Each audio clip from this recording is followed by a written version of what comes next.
What's up, everybody? Welcome to Sandy Bottom Homestead live, whatever. I don't even should have a name for these. How's everybody doing today? I thought I was making tea and I didn't. I made coffee. There he goes. I don't even drink coffee. It tastes gross. And it's filled with coffee grounds to boot. But it's warm. It's cool today. It's like 60 degrees. It's crazy. We're gonna have a cold snap and then right back up. All right, so who in here uses a low tunnel?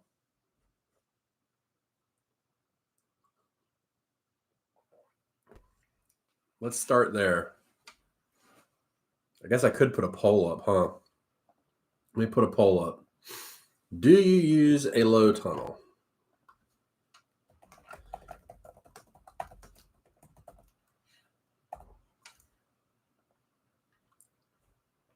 Go ahead and have fun with that. So here's the deal. I'm going to talk about low today, and I'm also going to be doing a video within the next couple weeks, more than likely, because that's when I'll be putting up my low tunnel. So you'll get the visuals behind it if you don't understand or something, and we'll be growing in it throughout the winter, off and on. Oh yeah. Hey Dave. Hey Danlo. Hey Zoo. Hey Bubbles. And hey everybody else that's not commenting or chatting. Hope you guys are having a great day. So low tunnels, super easy to build. It's like almost a no-brainer to build one. All you need are two PVC, half-inch PVC pipe to the correct over. You coat it in plastic and you're done. That's the easy part. Managing a low tunnel is a little bit different. So we look at it. The point of the low tunnel is to extend your season, right? We all know that. If you want to extend your season, the first question that I can hear people asking, and to be totally probably the script from the video, but well, how long am I going to extend my season? Well, and I'm going to keep saying this every time because it's super important. It depends on what you're growing in there. If you're going to put tomatoes in there and you want them to go through the frost, maybe a day. If you're going to put, tomatoes, peppers, any of that stuff. But if you're going to put cabbages and broccolis and stuff like that, months, potentially months, you can extend your season. So, there's a big difference right off the bat, considering what we plant in the garden, in the low tunnel. I'm trying to clean my glasses and talk at the same time. What I like to do is, and this is all very specific to your area. If you get really cold, obviously it's going to be a little bit shorter and you're going to have to take some different routes and stuff like that. But for me, in my area, we will get below freezing. We will have our frost dates coming up roughly about 2 weeks or so, maybe 3 weeks. So we're going to have a frost, and it won't be continuous, but we will keep having frost throughout the winter. They may not be every day. They may be every day. Usually it'll be hit or miss through November into December. Then January can be multiples. And then February can start out that way. And then it quickly goes to spring here. So as you can see, we do use a low tunnel. And in our low tunnels here, we can grow all of our brassicas through the winter if we even need to use them. But then we use them specifically here for lettuce, turnips, radishes. What else do I use? Bok choy will use a little bit more tender. They can still take a frost, but they're just a little bit more tender. So you can see, like, the first step is like picking your plan and picking what you're going to put into your low tunnel. Again, tomatoes, no, this is not what that's for. Now, even in our area where we will typically, sometime in December, we'll get down to like 27 degrees. And in that low tunnel, so our first frost date here is November 5th to 7th, roughly. So you can see November, we go over a month out, we'll still have lettuce going, whereas it'll probably be just about dead from the frost if it was unprotected. But those plants that I mentioned that we use them for, the lettuces and stuff like that, they can get a little bit more damage because of the cold. So the low tunnel, what it does is, although it doesn't necessarily keep warmer at night with no modifications to it, just plastic over a hoop, it won't necessarily keep it warmer, but what it does is it keeps the frost off the plant, which is super important. Then the other thing that it does is it warms it up through the day. So it gets much, much, much warmer in that low tunnel during the day, to the point to where it can be dangerous. So I did in a recent video, we talked about the #1 killer of gardens in this time of year, and even into the spring, are not really the cold, but it's the wild temperature changes. That's what really kills a plant. And also specifically a wild temperature fluctuation from hot all the way down to freezing in one day. So that's something that we want to keep in mind. And all you got to do to minimize it, well, there's a couple things you can do. The easiest thing to do is vent it during the day. So what does that look like? Plain and simple. When you get up in the morning, open it up and leave it cracked so that the air can flow in and out of it. It would be best if you could, you have your bed this is a little short side, this is a long side where I am. If you just lifted it up a little bit on each side, where, what I do is I take it and I just flip the whole thing over and rest it on top. Or you could take like a brick or something like that, a center block, and prop it up. And then that air can flow through there, get that fresh air in, and keep it a little bit cooler during the day. Because even though it's like that, it's still going to warm up if the sun's out. If the sun's not out, it doesn't warm it up at all. It'll stay the same. So keep that in mind. And then it's just like in my greenhouse, the other option you have, the other method that you have, which you should always vent it. So what we're going to do, we're going to talk about them in conjunction, is using some kind of thermal mass heater.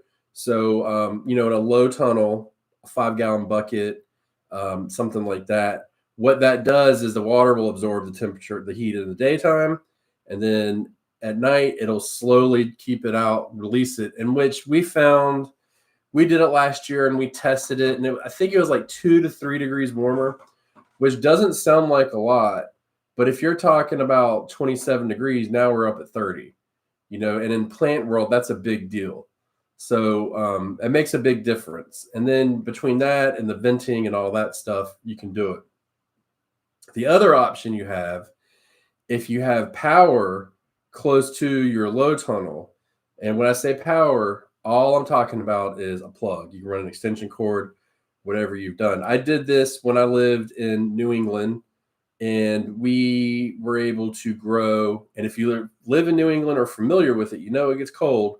We were growing spinach and kale and harvesting it in January in New England, whereas the first frost was probably right about now. So we extended it by months. And what we did is we took a 5-gallon bucket. Actually, I took 2. I put 1 on each end. And I went on eBay or anywhere, and I got cheap aquarium heaters, pretty decent size aquarium heaters. And I put those in 70-ish degrees. And so what that did is that heated it, but it slowly released the heat during the day or during the night, all day, really. Had these nice these lower fluctuations in temperature, and you were able to heat it responsibly. You didn't have space heaters in there. You weren't putting candles or anything crazy like that. And then what we did is you go through. The problem that I ended up having was, one, and all you have to do to combat it is, it was making a lot of humidity in there. So what I would have done is I would have got a top for the bucket and just for the cord. You just want to make sure that the heater is not resting up against it because it'll melt it. And that would have eliminated that. But the other problem, which I didn't foresee coming, was every weed and its brother started to grow in there. So the main issue was it wasn't too cold for the plants to grow, but it was too cold. There's too much snow on the ground for me to get to my plants. So that was the issue. But it's a really good way to do it. It's a really good way to like dramatically extend your season. For me, I don't even have to, I put a low tunnel out and I may only use it 3 or 4 times the whole winter. So there is that. Put them up and then I leave them available. You know what I mean? So let me go through real quick. And if y'all got questions, shoot. I'm going to go back and just make sure that nobody's got questions and then I'll keep going. But feel free to ask.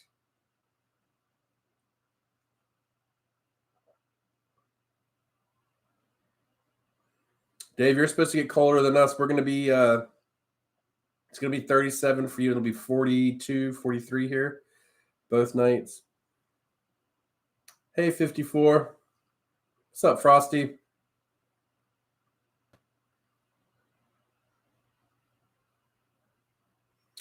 Yeah, Zoo, if you use, if you go and you get, and we're going to talk about the plastic in a second. If you get the plastic, it works a lot better. But if you just want frost protection only, sheets work great.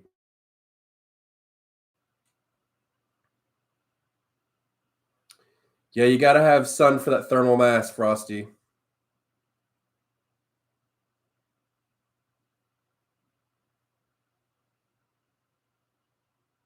Oh, Brian, you had your first frost. Vicky, you're getting close. Oh, so yeah. And I mean, once you put, and so the thing, and the reason why you'll see a video for this soon is because I'm going to be setting them up early. So they're just in place, ready to go. Not a big deal.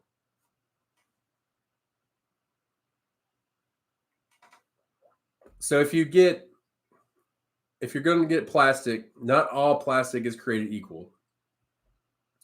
And let me say this right off the bat. I hate that we have to use plastic, but it is what it is. So if you're in a much colder environment, you can use a thicker plastic, like a 5 mil, 6 mil, even really thick, almost really hard to work with. It works great. If you're like me down here, we use 3 millimeter plastic, pretty thin, easy to work with. I mean, you can even go lower if you have to. There's durability issues when wind blows. So, pick what you want to use and what you think. But the thicker the plastic's not always the better, because remember what I said about during the day, that thinner plastic will let some of that heat out, because it's almost opposite with a low tunnel, where you have to make sure, like it helps your plants at night, but it almost murders them during the day if you don't take. That's the biggest issue with them.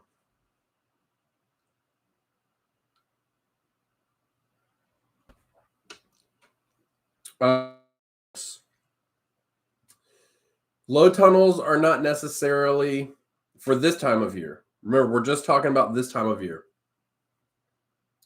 They're not necessarily meant to start seeds in, and I say necessarily because there are always exceptions.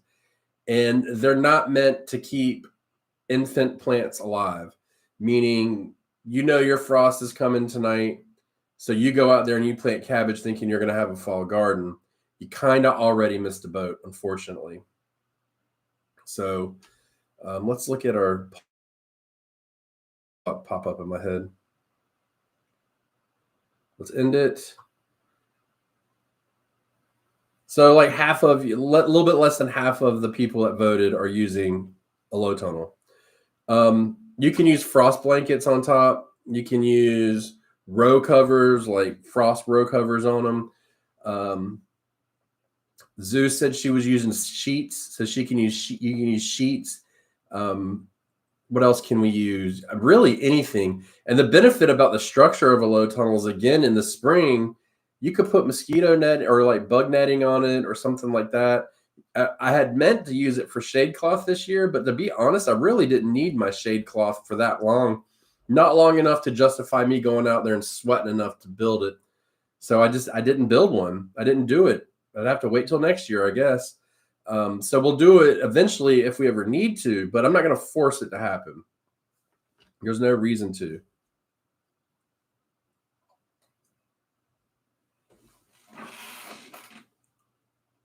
I got coffee grounds.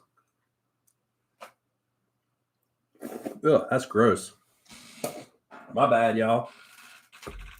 That was rough. I have a mouth full of coffee grounds. So as of right now, any questions about low tunnels? Go.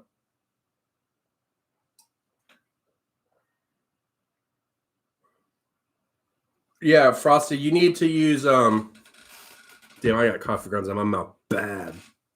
Reminds me of being on the ship. Which, by the way, when I was working on the ships, we would always fight for whoever got the last cup of coffee on the bottom because it was the strongest and it had the most flavor. It was gross, but you want to go. Actually, I think in my Amazon list, I've got the plastic that I use. It's Frost King plastic, and it's actually it's not like just you shouldn't just go get any plastic. It's actually like for this kind of stuff. Now you can also get greenhouse plastic, so you can do that as well, but you're going to pay for it. Frosty, where are you located, and what's your average, what you recall low temperature is where you are?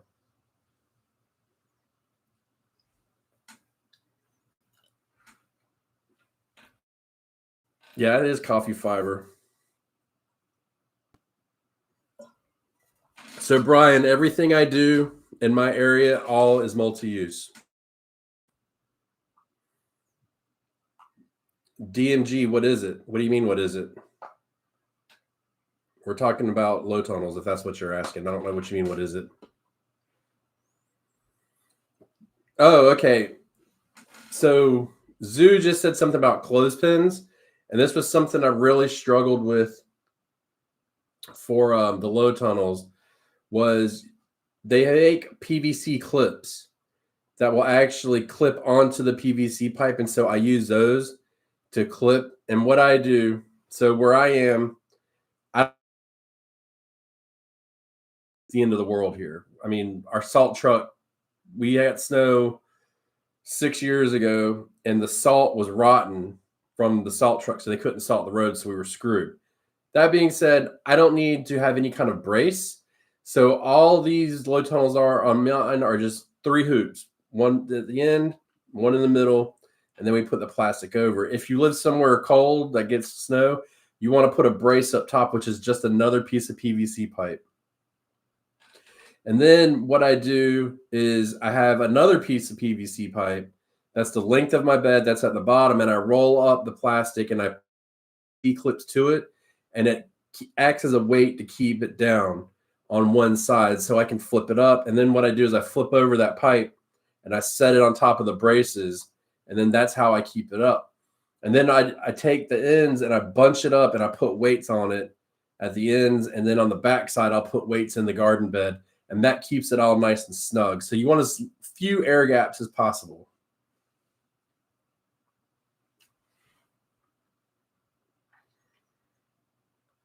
DMG, low tunnels are season extension devices for your garden.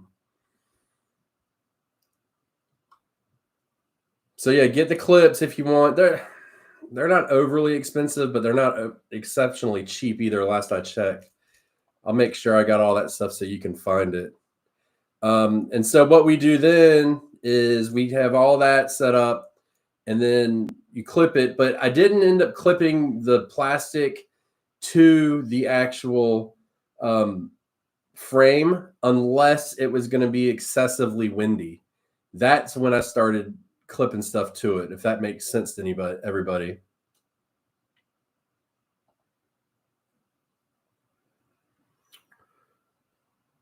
I can't find this right now. I have to double check, but I'll try and get those clips and everything in there. Frosty, if you're getting down into 30s in the winter time, you need 3 mil. You don't need 8 mil. Get 3 mil.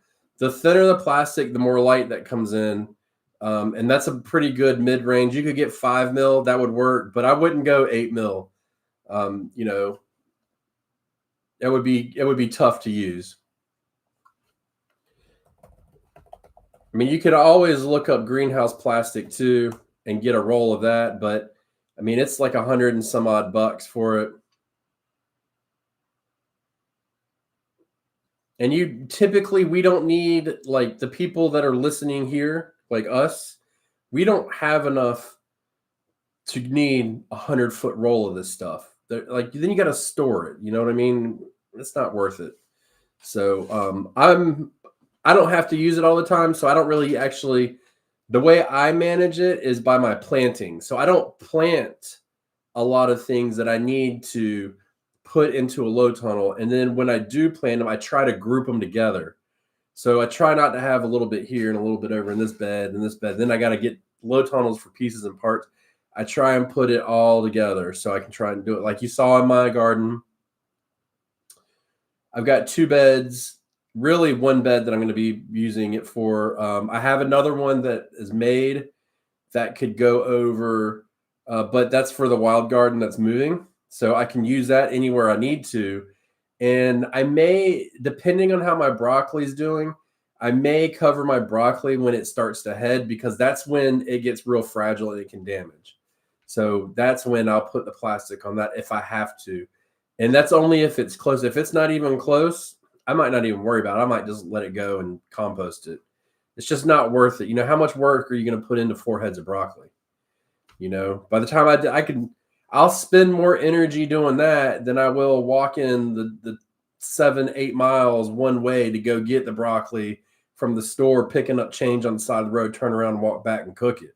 You know what I mean? It's just not worth it to me. But when you got 28, 30 heads of broccoli in there,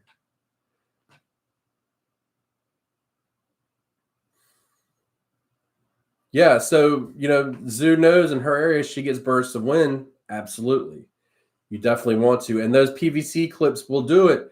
Just don't make the plastic really tight on there and then jam the clips on. Leave it a little bit loose so that the plastic can form to it, or else you're going to rip holes in it. Now, you ripped a hole in it. What do? Put some duct tape on it and call it a day.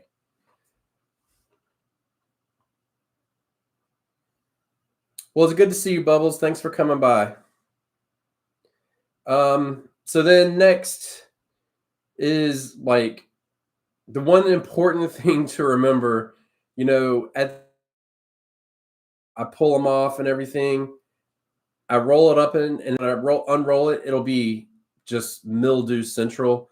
You want to make sure you wash that plastic off on the inside. And then when you get it on and put it on, go ahead and wash the top off, because that'll just impede the light coming in. And then, you know, won't let it get as warm, and it won't let as much light come in, so it can't grow as easily. Yeah, I imagine Eastern Washington does get a lot of wind. To be totally honest, I don't know, though.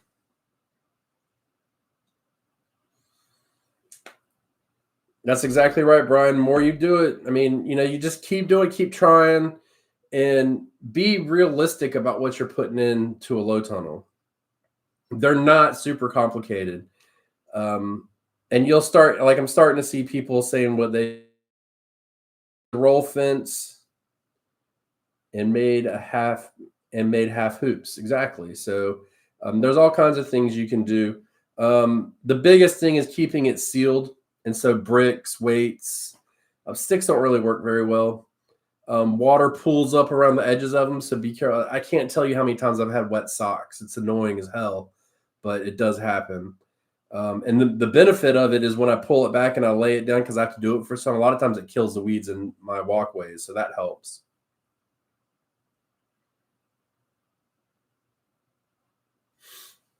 The only problem I would say with chicken wire and stuff like that is snagging that actual hoop. That would be my only issue, is snagging the plastic and ripping it. Other than that, go for it. And it's all about being careful. When I was living in New England, when I put that low tunnel on, that low tunnel stayed on. I didn't even open it. It was so cold. So there you go. So any questions specific to low tunnels themselves? And then we'd take some time and y'all ask whatever you want. Don't matter to me. Yeah, Frosty, I think you'll be good with 5 mil. It's best not to go overkill. And if you're planting, what are you planting in your low tunnel, Frosty?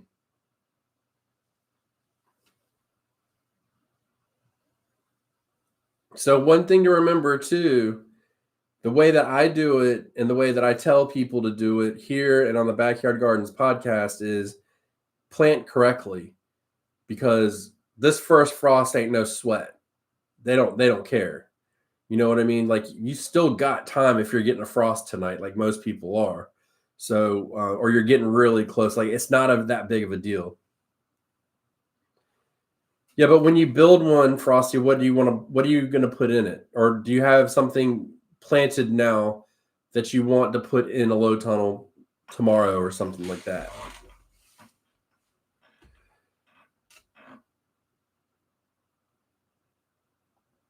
I know the first year I built a low tunnel at this garden, it was a big bummer because I used it once. But last year, what I ended up doing is I would move it. So I used it in the beginning. Everything that was under it, finally did give out. We expect our lettuces to go until about, I'd say, around the first of the year.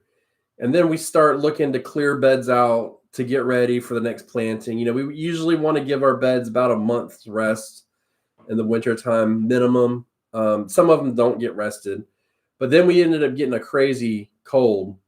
And so I used it. My onions were coming along pretty good, so I covered my onions.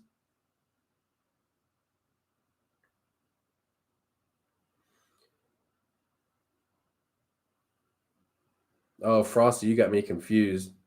I ended up using the low tunnel to protect the onions when it dropped down into the teens, which should have been safe, but I just wanted to make double sure. And then I ended up moving it again once I planted my potatoes early, and we were kind of teetering around frost, to the freeze number, 25 degrees. So I'd move it over there, was able to get them through. And then I planted my broccoli last year. I think I planted it in January, about the middle of, because we were having a warm winter. So I decided just to go ahead and do it. And I believe I moved it over there for one night as well. And it doesn't take but a second to put it up. I mean, you just take the stake, you hammer it in, you put the pipe on. The first time you put the pipe on is a pain in the ass because it doesn't really bend. But once you get it bent over, and you leave it, the heating and cooling, it'll kind of hold its shape. So it's always easier. Oh, okay. You got a greenhouse. But low tunnels, I mean, don't sleep on a low tunnel just because you got a greenhouse. It's just another way to expand your area. It's a great tool to have in your toolbox. And like I said, if you don't have to use it, fine. But I would rather have it made and have it available than not, and then need it and be like, well, what the hell, and everything go bad. So, if we get ice storms, which typically we'll get instead of snow as ice, I like to put them on because it'll help. It's usually every time it ices when I am my broccoli's heading, and then I can kind of save it. So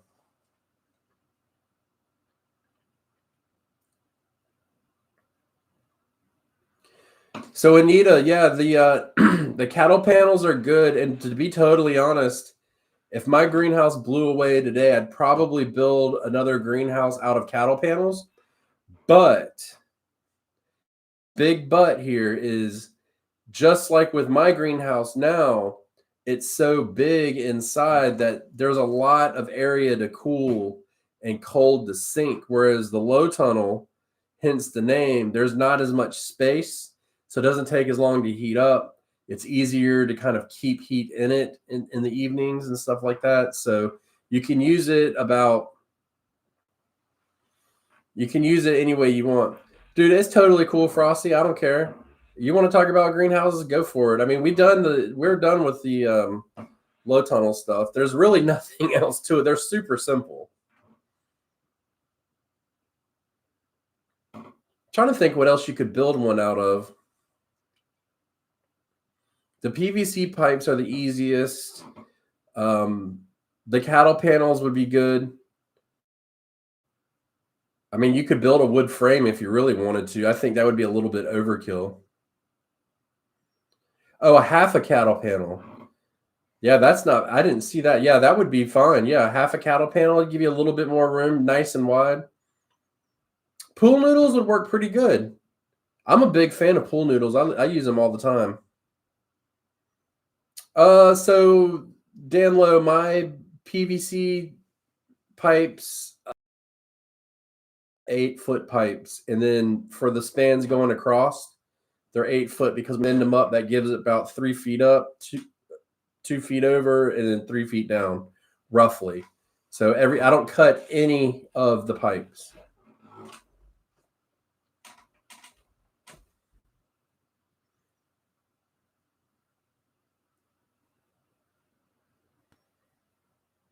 And if it's cold and you decide and you need to bend it, take a hair dryer out there and just heat up that plastic right in the area where it's going to bend, and it'll bend easier. But pull it, hold it, pull it, hold it, and let it go slowly. If you just crank it down, you'll break it.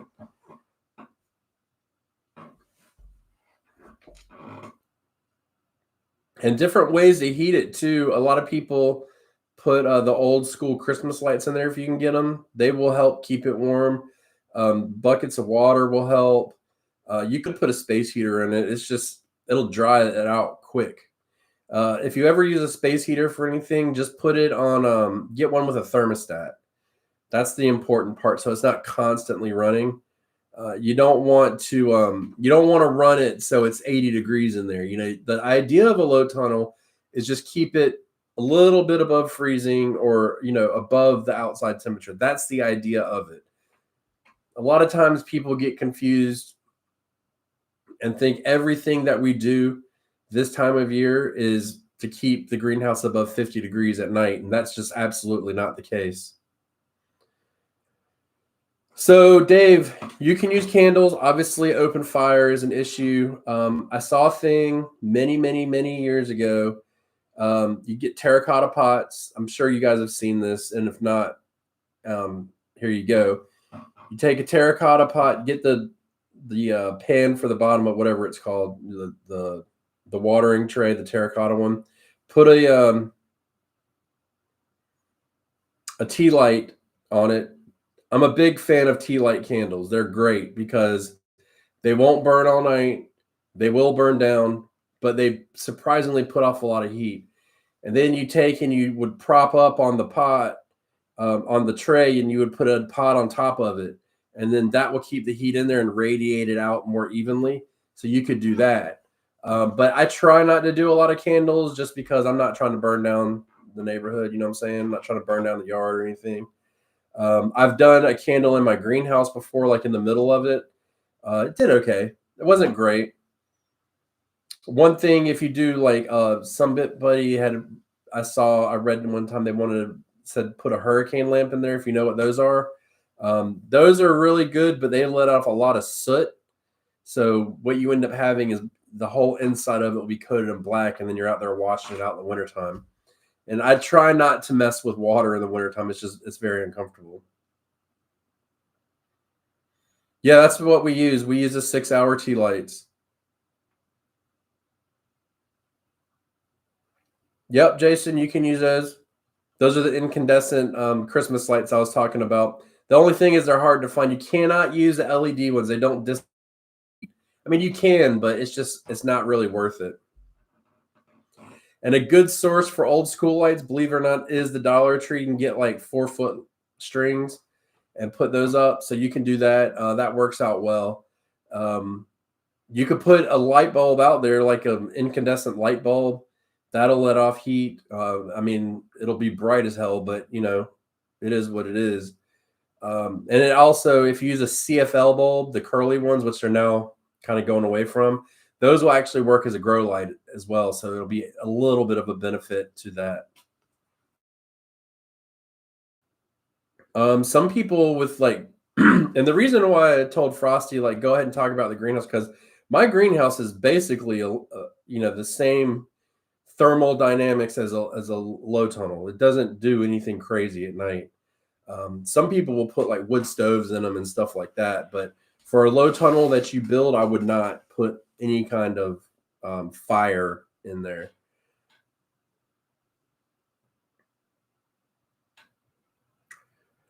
Let me see any questions that I missed.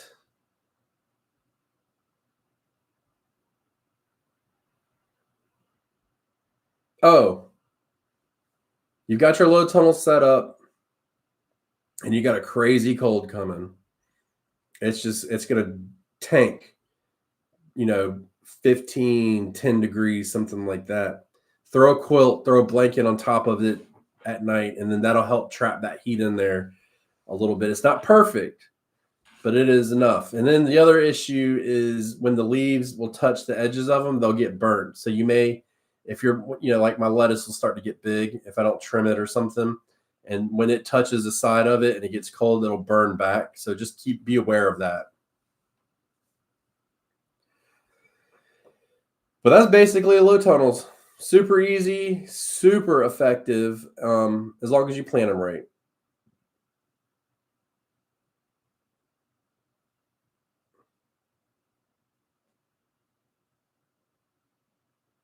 Jason, if I were you, I would use a 5-gallon bucket. 5-gallon buckets make a great resource. It's just enough to fit in there, plenty big, and then it goes over and does that. So try that out too. That works really good. Shower curtain will work. I just keep a roll of plastic on him. Once I bought it, I've got enough to make probably 3 or 4 more tunnels. Because I always look at it too, like something's going to happen to the plastic and I'm eventually going to have to change it. Sitting out in the sun like that, it'll start to break down, which is why the greenhouse plastic, I'm looking here. Yeah, so this is on Bootstrap Farmer. They've got for $113. It's kind of steep. 24-inch wide. Is that inches or feet? That's got to be feet. 24 feet wide and 30 feet long for $113. Clear UV plastic. That's a lot of plastic, but you got a lot, and don't be afraid to cut it.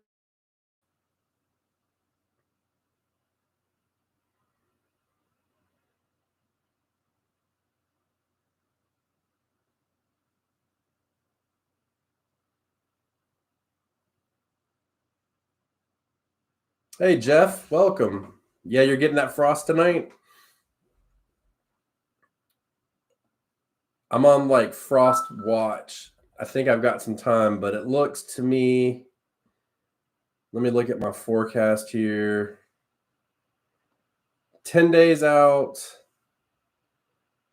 Nope. So we'll be back up in the 60s at night, but we're going 41 tonight, 47 tomorrow, and then back up in the 50s and 60s at night. So we still got some time.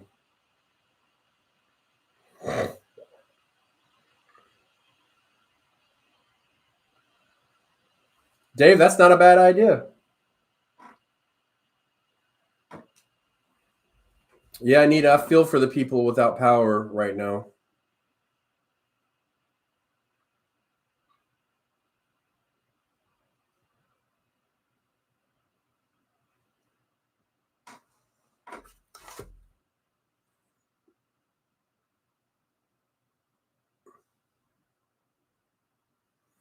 So correct me. I know a lot of you are the same people that were in here last time. There was some interest in talking about greenhouses. What do you guys want to know about greenhouses so I can start tracking that too.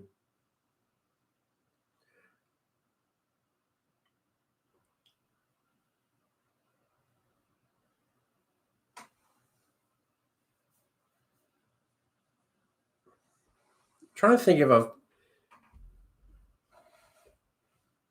I will tell you, actually, now that I'm thinking about it, when I was in New England and we had that low tunnel, one year it was so warm that our lettuce bolted in the low tunnel in wintertime.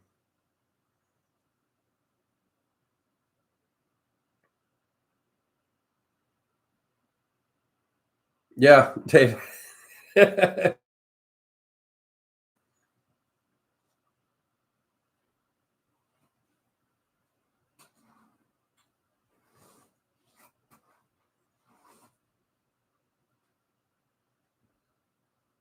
Let's do this. Let's add a different poll.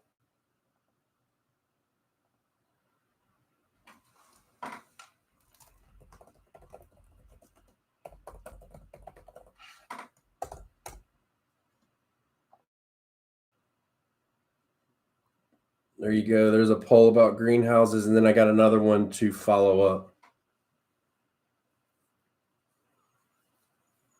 Anita, that's the biggest thing with greenhouses is they get too hot. I mean, they really and truly do. Um, you know, the biggest thing I have to think about is we are not growing like a commercial farm is. So, we try to, there's no point in getting, going crazy with cooling systems and stuff like that. I was trying to look up greenhouses that are like actual glass to see. That's really hard to get a price for them. Last I saw it was roughly around $6,000 for a small one, which is rather expensive if you ask me.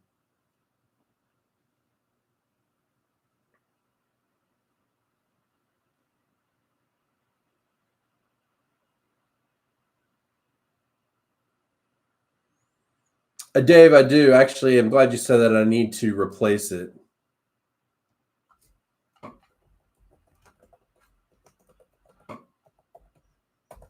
My wax cylinder, I believe, has leaked out the wax. They have a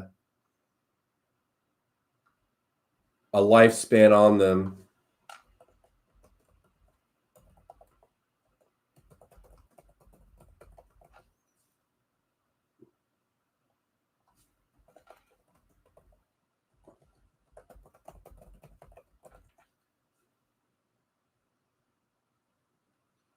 So yeah, I've got to replace it. That's only $30.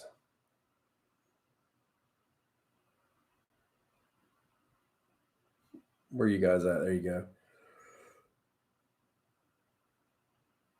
Yeah, so and that's the thing too, Dan Low, is different areas. I mean, for you, a low tunnel, you can use a low tunnel way longer in the spring than we can. I'm basically a small window for using it, but there's other areas where you just need to bump it up a few degrees. Absolutely the way to go.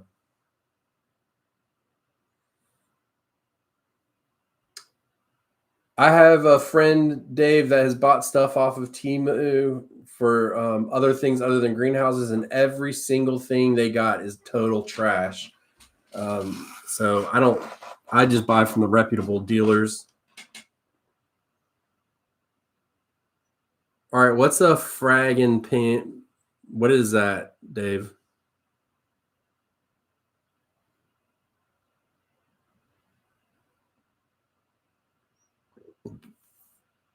So yeah, not a lot of people have a greenhouse. So here comes the second poll. I'm sure you can guess what it is.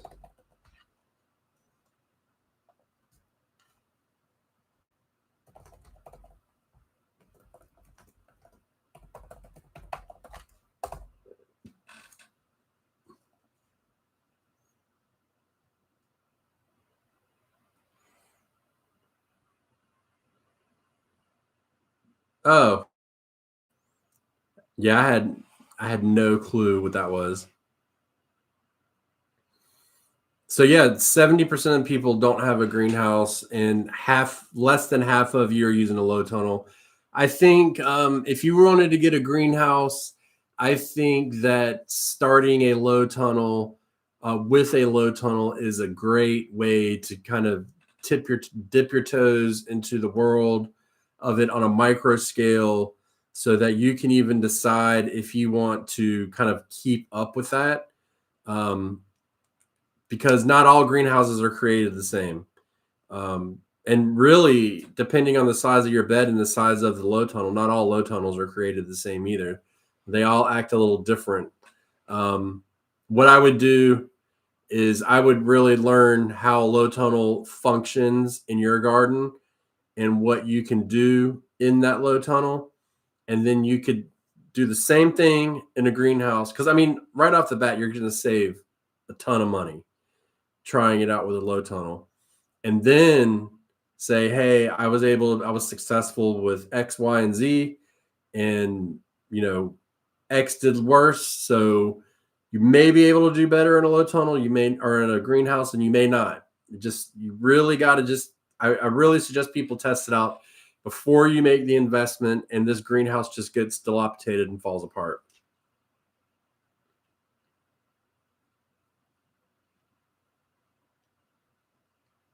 Zoo, is that what you're using?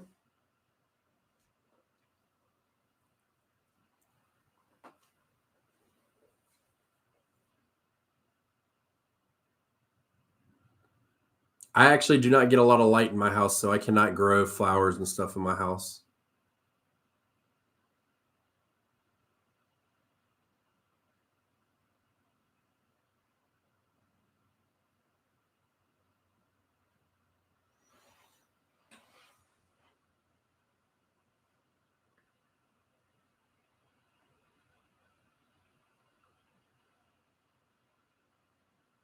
Well, Zoo, get out there and repair it. I know it's easier said than done.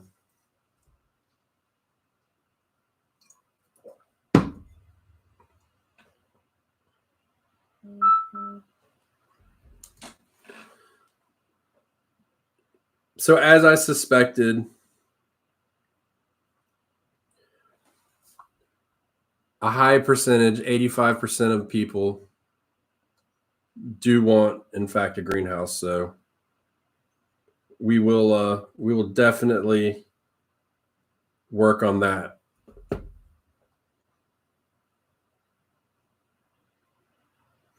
Yeah, Dan, I mean, I'm surrounded by trees. You've all seen it. So, um, kind of is, it just is what it is. I'm not about to start cutting down trees. Not to grow a flower in my house, that's for sure.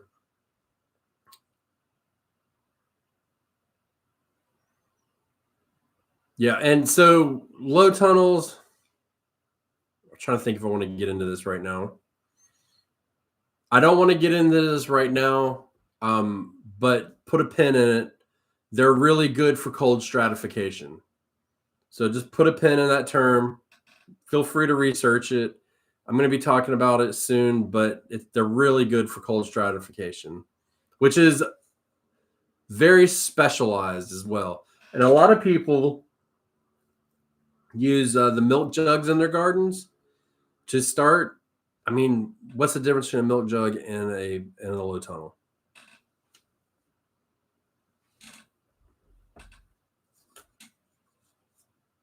Vicky, if you're looking for lights like grow lights, if you go to the Amazon link, there's a grow shelfer in there. They're affordable. I've been using these now. Probably, I think this is my 4th year using them for 2, 3 seasons a year. So they work very well. But you can find that link below if you want, and you can get them different sizes. You don't have to get the 4 or 5 foot ones. You can get 2 foot ones or whatever.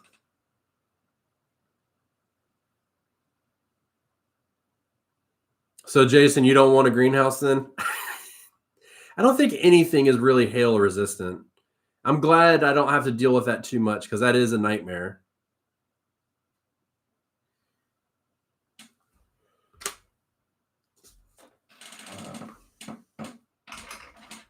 All right, we're gonna do the next one. We'll do greenhouses.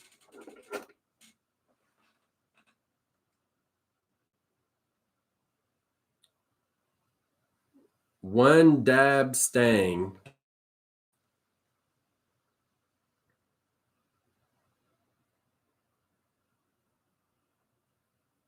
Yeah, you are very fortunate, and I'm glad you made it through Helene okay.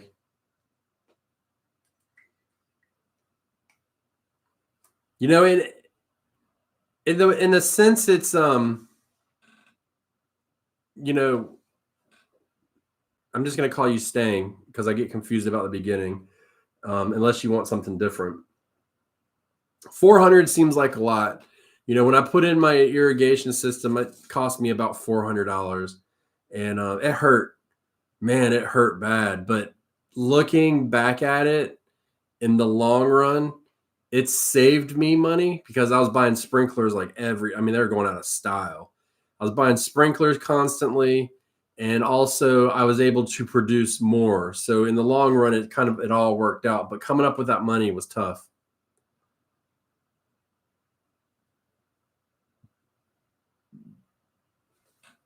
Here, who asked about the who asked about light bulbs? Vicky, let me show you something.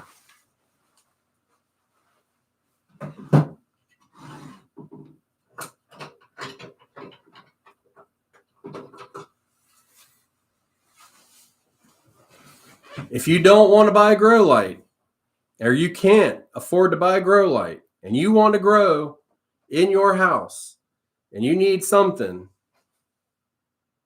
it's a grow light. It's no different than what you put in your light bulbs. This one's a little bit bigger. I use this for like video projects and stuff when we record different documentaries and stuff. But this is basically the same thing as a grow light. I used them for years and had amazing results. All I did is I went and I bought a splitter. So it's like this, and you screw one in each, and then and it has up here, it has another attachment, and it's like $2, and you screw it into one of the silver domes, and then you can put plants around it and grow. If you're not having like a big grow operation or something, you just need like a couple 6-packs or something. That's all you need. I still recommend getting the LEDs because they don't put off the heat. They don't, they're a lot cooler. They're more efficient. And they do let off light more evenly, but in a pinch, this absolutely works. And I did this for many, many years until I stepped up my game. So don't think that you have to have a grow light.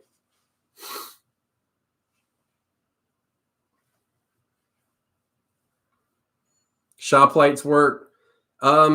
Shop lights are good. Anything's good. I've just gotten to where, and I actually do not like the grow lights that people use that are like a couple $100. They suck. They're just way too powerful. I mean, you got a seedling this big and you got this light way up here because it's too strong. I mean, with these lights, they're low power, so I keep, my seedlings, it's like that far off the top of my seedlings. Same with these. You just jam them right down on top and you just raise them up as you need to. Color temp doesn't really matter, believe it or not. Color temp doesn't really matter. The only thing I will say is don't get purple lights. They'll make you throw up. They come with yellow glasses that cancel them out. They make you nauseous and you can't see the health of your plant. Just kind of looking at them being like, oh yeah, you can't see the color green, so you don't really know. So don't get the purple lights, but really the color temperature is not that big a deal. It's the lumens that you want, and it doesn't even really matter. It just depends on how big you want that to go. That's what that's what we need to be concerned about. So I grow on this seed shelf here, I grow a couple thousand seedlings every year, so I need to have across the board good coverage. So that's why I moved away from these.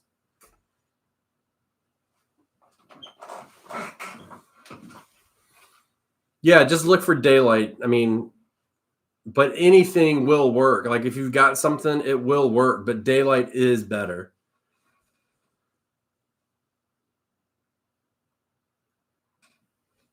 Okay, so next one is going to be about greenhouses. I can't do 3 series off the bat on the channel at once, so we'll do a live series about greenhouses. So come check that out. I'll try and do like a broad overview of it. Y'all, most of you have seen the video that I did about the truth about the greenhouses and stuff like that. It's basically the same thing, but difference is this is an open conversation, so you guys can ask questions. And then other than that, what I will say is this, before we get into it, and let's say you just start looking for greenhouses, because now's the time of year everybody's thinking about it, and you want to buy one. It doesn't matter what greenhouse I have. They're all the ones that look like that are basically the same thing, rebranded by somebody different. End of story. The most important part about putting up that greenhouse is the base. You have to anchor it on something other than the ground. If I take that off of the base, I can pick that whole greenhouse up as it sits and walk with it wherever I want. It's 50, 60 pounds. It's not that heavy. You have to have it on a base. And that's why you see people say they suck, because they don't follow the directions. They're stupid and they don't put it like it belongs, and it blows away and it messes up. That's the truth of it. I hate to say it. I'm sorry if anybody's done that mistake, but that's the truth. You got to anchor it down. That's right, Sparrow. And you got to put it on a base. End of story. So don't come back here and say, well, I bought that green. What you were supposed to do. The base costs more than a damn greenhouse. Almost. It costs the same greenhouse, roughly. Between the rocks to put in, the leveling, and the wood, it was about the same cost. It was the hidden cost I didn't know about. People get paid a lot of money to write directions, and they may be in shitty English, excuse my language, but it may be, but they're still directions and we need to follow them. So, exactly, Jason. Why did my trampoline fly away? Because you didn't do what you were supposed to do. Drives me crazy. Patience. Like, I'm sorry, I just don't have patience. All right, well, I'll get a little thing together for the greenhouses, and we'll do it. And any more questions, shoot. You got about 2 minutes. But I'll get something together for that. And I'm still doing the seed starting stuff, so we're getting into that. We very shortly, probably the next week, we'll be talking about onions and garlic, because that's kind of the time frame we're in. And then we'll go from there. I'm going to say this on the video. Yes, Hans, we sell seeds. The link is below. They're through our podcast. You can definitely check it out. Within the next couple of weeks, we should have our full run of tomatoes and peppers and everything. We're hoping to have them out by November 1st, roughly. So bookmark it. Go get something now, whatever you want to do. On the podcast, we're also going to be announced. So everything for the seeds runs through our podcast. We're going to be announcing a discount code on there. So you want to check that out if you want a discount. Free shipping over $35, all that stuff. All packs of seeds are the same price. There's no hidden costs as far as that goes. And we give you a healthy amount of seeds. So yeah, I sold all my honey, Brian. I've got 2 jars left. I will probably next spring open it up on YouTube for small bottles. It's not Sparrow, where are you at? Zones don't matter. It's very cost prohibitive to ship it, but I know that there's a novelty behind having somebody like, you watch me having some of our honey. So we'll probably do something like that. We did it earlier this year, but I'll announce it when we do the honey.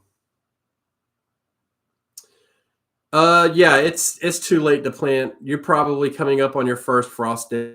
So, you got to plant them in the spring. And that being said, I do have seed starting charts custom to your area. Email me through sandybottomhomestead@gmail.com. They cost $10. Give me your zip code, and I will make you a seed starting chart because it is that season. So it's easier. I got a lot of people since I said I was going to do the seed starting series, and they're like, I want to know when to start this. I can't sit on YouTube and tell individuals, everybody, when to start everything. I can't do that. It would alienate too many people watching. So if that's something you want, you can, email me.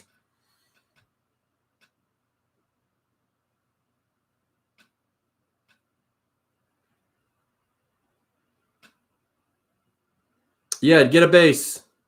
All I used was pressure treated 4x4s.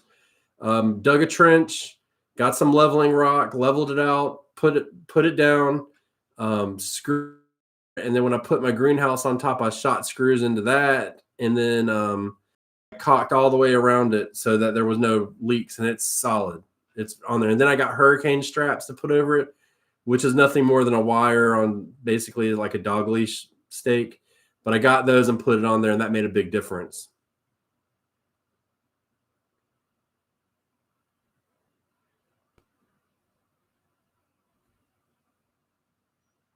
Good deal, Frosty. Just remember, if you plant your potatoes, it's 90 days until they're ready to harvest. So you got to keep them alive. Kind of difficult this time of year. But everybody have a good day. I'll put this stuff together, and then I'll put out something for next week, and we will see you Wednesday about 2:30. So everybody have a fantastic day, and hope you guys stay out of trouble.